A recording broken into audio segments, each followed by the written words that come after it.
Hello friends, good morning, नमस्कार, प्रणाम। कैसे हैं आप सब? उम्मीद करता हूँ अच्छे होंगे और अपनी तैयारियों में लगे हुए होंगे।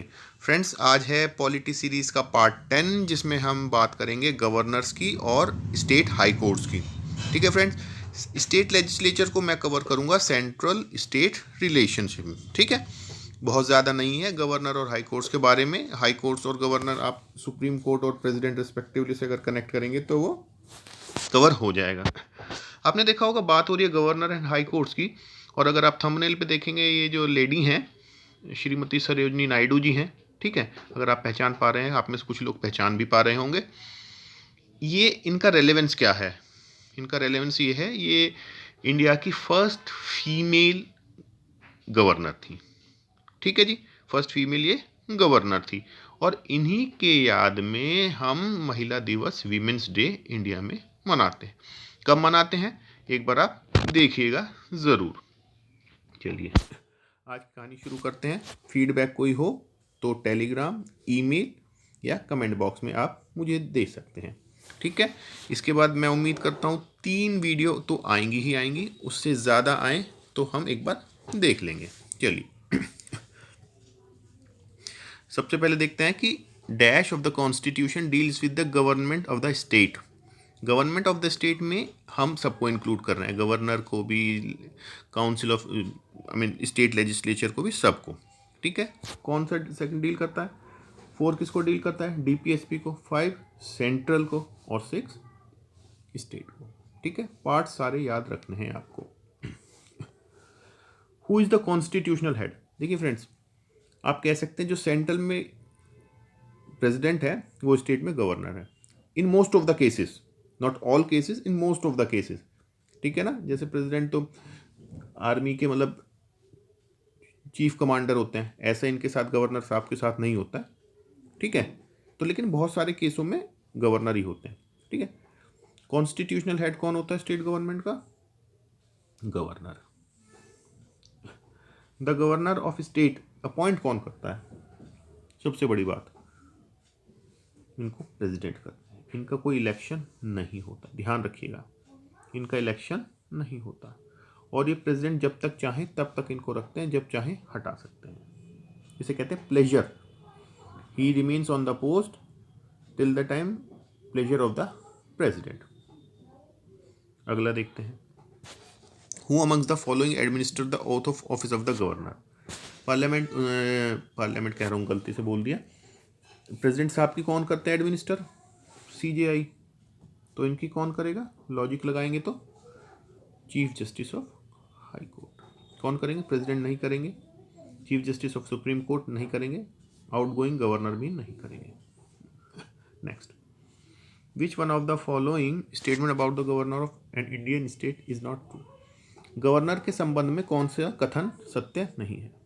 He is appointed by prime president of India, ये तो सही है। He can be governor of one more than one state. देखिए, ऑप्शन भी इंपॉर्टेंट है, इससे आपको क्या पता लगा? वो गवर्नर हो सकते हैं एक से ज़्यादा स्टेट में। He hold office for a term of 5 year. Constitution में कहीं लिखा नहीं है, पर प्रैक्टिस ऐसी ही है लगभग, तो ये भी ठीक है। He can be removed earlier if the legislature of the concerned state passes a resolution for his removal.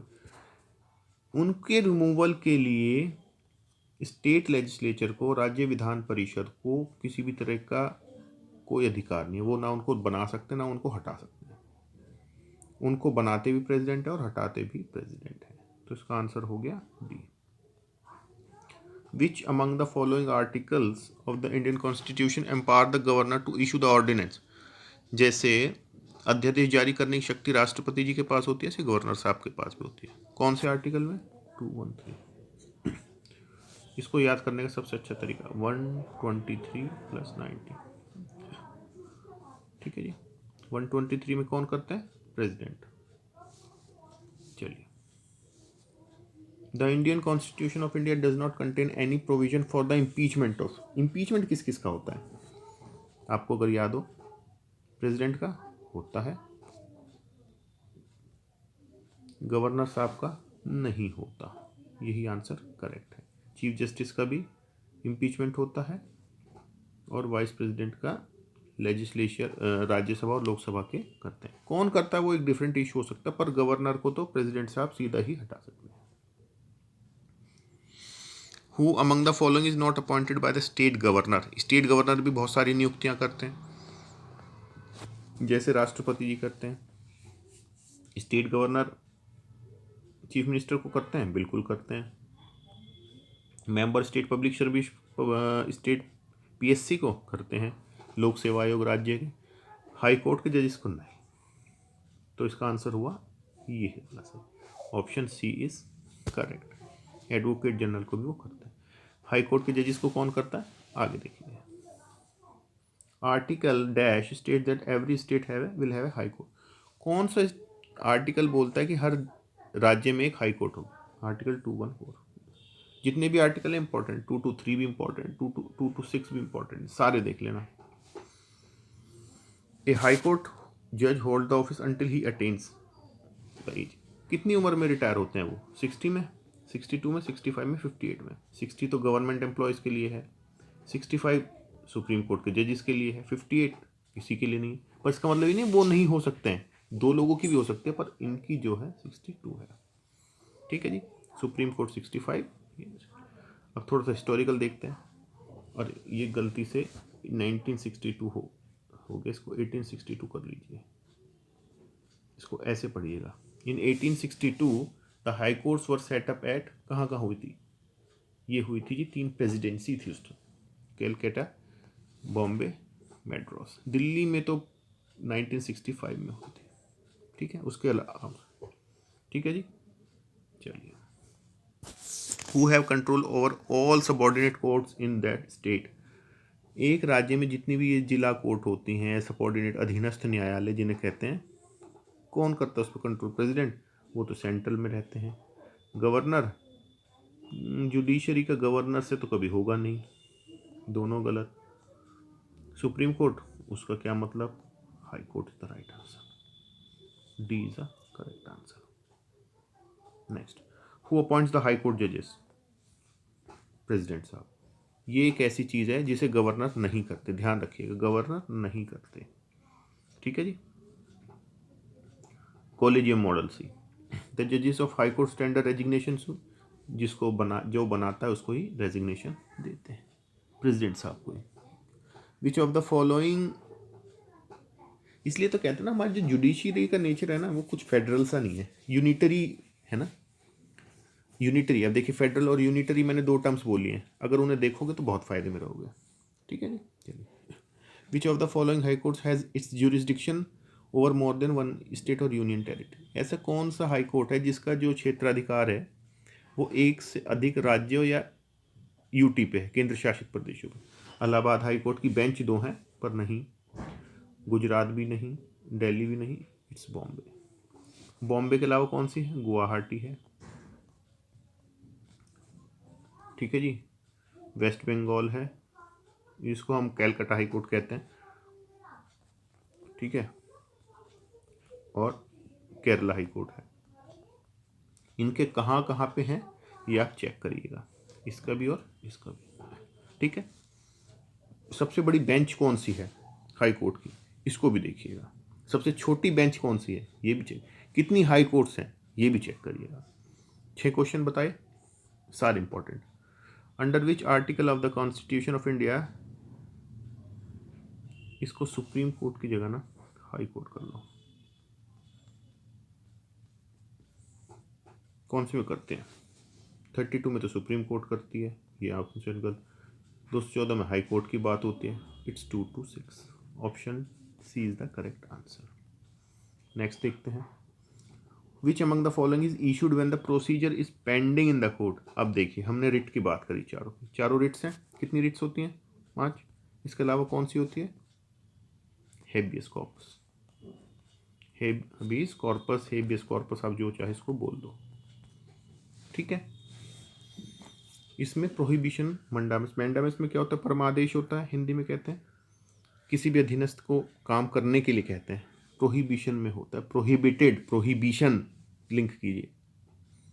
काम पेंडिंग है कोर्ट में किसी अधीनस्थ न्यायालय में, ठीक है, सबऑर्डिनेट कोर्ट में, उसको कहते हैं भाई आपको नहीं करना, हम देखेंगे इसको। तो answer C is the correct answer. Next देखते हैं जी, डिस्ट्रिक्ट जज, is mention in which of the following article, कहाँ पे मेंशन किया है? आर्टिकल 23 में।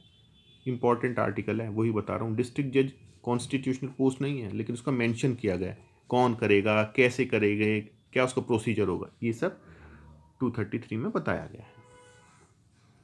अगेंस्ट, देखिए ये बड़ा इंपॉर्टेंट क्वेश्चन, अगेंस्ट विच जज the Rajya Sabha pass the motion of impeachment. जो इम्पीचमेंट का प्रोसेस था 2011 में हुआ था, ठीक है, राज्यसभा ने पास भी कर दिया था, लोकसभा में पेश हो गया था, वो पास होना था। कौन थे जी? Justice Soumitra Sen, justice Soumitra Sen. बहुत ही जटिल है, बहुत ही कम्बरसम प्रोसेस है उनको हटाने का, बट पॉसिबल तो है। देखिए पिछले एक बार एक फिर से देखते हैं क्वेश्चन। पीडी दिनाकरन साहब को कंटेम्प्ट ऑफ कोर्ट में मिला था पनिशमेंट, पर इम्पीचमेंट नहीं हुआ था। वी रामास्वामी साहब सुप्रीम कोर्ट के लिए, इनके लिए अटेम्प्ट हुआ था, पर वो फेल हो गया था। तीन इंपॉर्टेंट है, दोनों ये और एक ये, सबके बारे में एक बार देखिएगा जरूर। The ground on which removal of जज can't take place, Supreme Court वाले ही सेम है, तो प्रूवन मिसबिहेवियर पे हो सकता है, इनकैपेसिटी पे हो सकता है। तो आंसर हो गया इसका करप्ट बिहेवियर। करप्ट बिहेवियर जैसा कुछ नहीं है, आंसर हो गया इसका B. Answer B is the correct answer. Second last, minimum age क्या होती है जी? मिनिमम एज कुछ नहीं होती, हाई कोर्ट का जज बनने के लिए भी कोई मिनिमम एज नहीं बताई गई है। लास्ट क्वेश्चन देख लेते हैं। हाउ कैन अ जज of the high court be removed? कौन रिमूव कर सकता है उसको? ऑफ कोर्स प्रेसिडेंट कहेंगे, पर अपने वीर फेंसिस पे तो नहीं। सौमित्रा सेन साहब वाले में भी हमने पढ़ा था ना, कैसे किया था? पार्लियामेंट के रिकमेंडेशन पे प्रेसिडेंट साहब करेंगे। चीफ जस्टिस का कोई रोल नहीं है, ठीक है। He is the master of the roster, जो रोस्टर होता है ना, कैसे केस लगने हैं, कहाँ लगने हैं, चीफ जस्टिस वो डिसाइड करते हैं, ठीक है। और रिमूवल में उनका कोई योगदान नहीं होता। तो फ्रेंड्स, इसी के साथ हमारी आज ये भी सीरीज़ ख़त्म हो गई है, ठीक है। कैसी लगी आप ज़रूर बताइएगा, ठीक है। चलिए इसी के साथ करते हैं अलविदा, टेक केयर, बाय बाय।